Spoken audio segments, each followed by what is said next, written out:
ಪ್ರಧಾನ್ ರಾಜೀನಾಮೆಗೆ ಬಿಕೆ ಹರಿಪ್ರಸಾದ್ ವ್ಯಂಗ್ಯವಾಡಿದ್ದಾರೆ. ಪ್ರಧಾನ್ 4-5 ಪುಟಗಳ ಪತ್ರವನ್ನ ಬರೆದಿದ್ದಾರೆ. ಪತ್ರವನ್ನ ಬರೆದು ಮಹಾನ್ ಸಾಧನೆ ಹೇಳಿಕೊಂಡಿದ್ದಾರೆ. ಆ ಮೂಲಕ ಪ್ರಧಾನ್ ನಗೆಪಾಟಲಿಗೀಡಾಗಿದ್ದಾರೆ.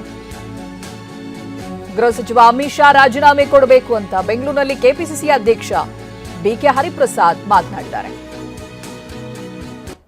ಇವರು ಸಹ ಅವರು ತಮ್ಮ 4 ಪುಟದಲ್ಲಿ ಬರ್ಕೊಂಡಿದ್ದಾರೆ.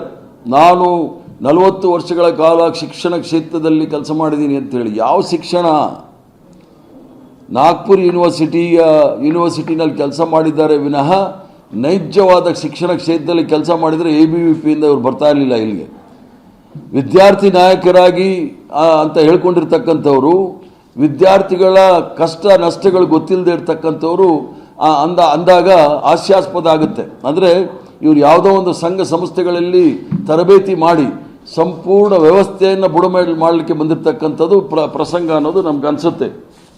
ಅದರ ಜೊತೆಗೆ ಇವರು ಇವತ್ತು ರಾಜೀನಾಮೆ ಕೊಟ್ಟಿರೋದು ಪ್ರಶ್ನೆ ಪತ್ರಿಕೆ ಸೋರಿಕೆಯಿಂದ ಆಗಿರತಕ್ಕಂಥ ಅನಾಹುತಕ್ಕೆ. ಸುಮಾರು 152 ಬಾರಿ ಈ ಪ್ರಶ್ನೆ ಪತ್ರಿಕೆ ಸೋರಿಕೆ ಆಗಿದೆ. ಈ ಮಕ್ಕಳು ಮಾಡಿರ್ತಕ್ಕಂಥ ಹೋರಾಟಕ್ಕೆ ಜಯ ಆಗಿದೆ. ಈ ಒಂದು ಅನ್ಯಾಯದ ವಿರುದ್ಧ ಮಕ್ಕಳ ಹೋರಾಟಕ್ಕೆ ಜಯ ಆಗಿದೆ, ವಿದ್ಯಾರ್ಥಿಗಳ ಹೋರಾಟಕ್ಕೆ ಜಯ ಆಗಿದೆ. ಈ ದೇಶದ ಏನು ವಿದ್ಯಾರ್ಥಿಗಳ ಮೇಲೆ ಲಾಠಿ ಚಾರ್ಜ್ ಮಾಡಿದರು, ಪೆಲೆಟ್ ಗನ್ನಿಂದ ಗಾಯಗೊಳಿಸಿದರು, ಹೆಣ್ಮಕ್ಕಳ ಬಟ್ಟೆಯನ್ನು ಹರಿದಿದ್ರು, ಇದೆಲ್ಲ ವಿರುದ್ಧ ಆಕ್ರೋಶ ಭುಗಿಲು ಮುಟ್ಟಿತ್ತು. ಆದ್ದರಿಂದ ವಿಧಿ ಇಲ್ಲದೆ ಧರ್ಮೇಂದ್ರ ಪ್ರಧಾನ್ ಅವರು ರಾಜೀನಾಮೆ ಕೊಡಬೇಕಾಯ್ತು.